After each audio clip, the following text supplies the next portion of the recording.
Raha yote nakuwa hapa Kendu Bay. Pesa yoyote nakuwa hapa Kendu Bay. Na pamba pia sisi nalima.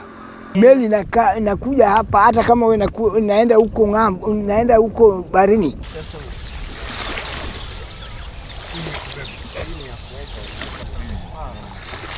In the 1920s, Arab and Asian traders settled here on the shores of Lake Victoria. They owned 100 or more shops. By the 1940s, Kendu Bay Old Town was already a commercial and entertainment centre. It was also a fisherman's paradise.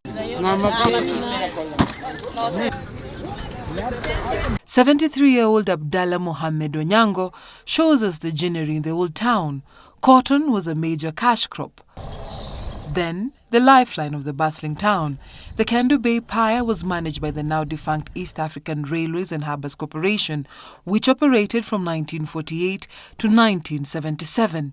It ran inland shipping services in the three countries. Hapa ilikuwa penye watu walikuwa wanakuwa saa 4 hivi, watu wasaenda Kisumu na meli. Alafu saa 1 meli imesha kuja hapa. Kuna moja ilikuwa inaitwa Kamongo. Hiyo tu ikisha kuja inabeba watu. The ship can come in this place for 3 times.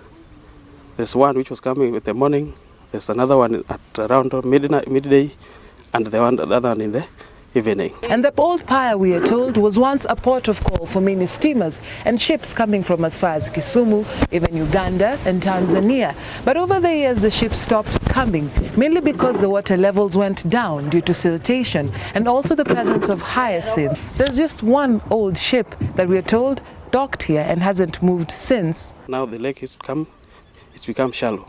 See that? So the ship cannot come here. It means that when it's a must that the ship must be in this place, then they have to proceed with that by building that bridge. You see that? Have to. But because of poor management and poor leadership, we can say that this place was abandoned and it cannot do well. Mwaka mingi mili hapana kuja hapa. Hata boat samani iko hapa na watu napanda kupeleka au Kisumu. Nasikia? Na siku hizi hakuna. Meli naye sasa haiwezi rudi kwa sababu hakuna maji yanaweza kimbia. Wanaweza kuja. Sababu hata hiyo hapo imekatwa machuma, mbao zimetoka, wameiba yani. The late 90s were the beginning of the end of the old town, and the impact was devastating. 1997, that's when the place now went down. Miaka kama 1997 hivi, kuna wengine walizama ndani ya maji hapa. Sasa kuna kwa tabu. Sina kaa tambarani. But history records and residents tell us that the old town was cut off between 1971 to 1974.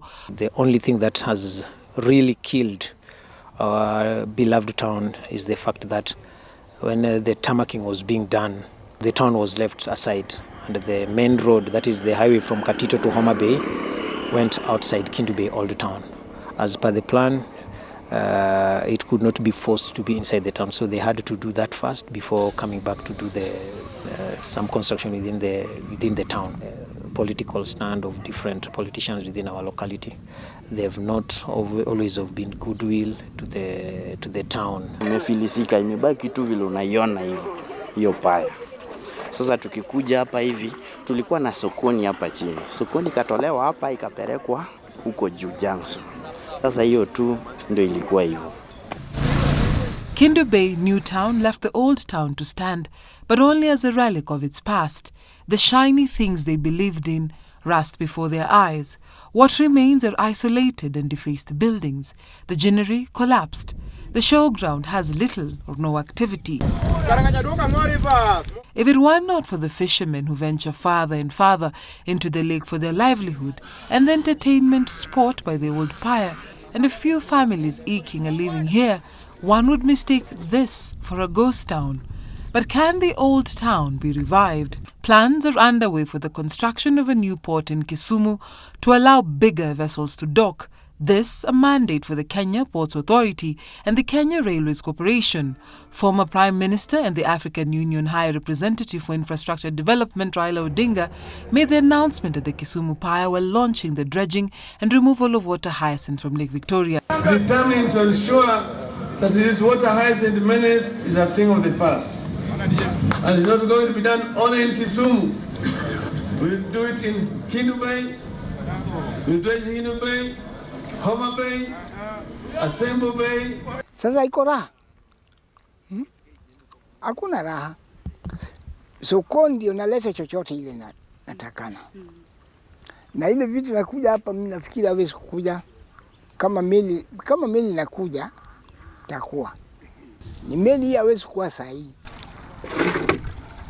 This offers new hope for the people who lived here before and longed to see the pier revived and tell a different story of Kendu Bay, the old town. Dorcas Wangira, Citizen TV, Homabay County.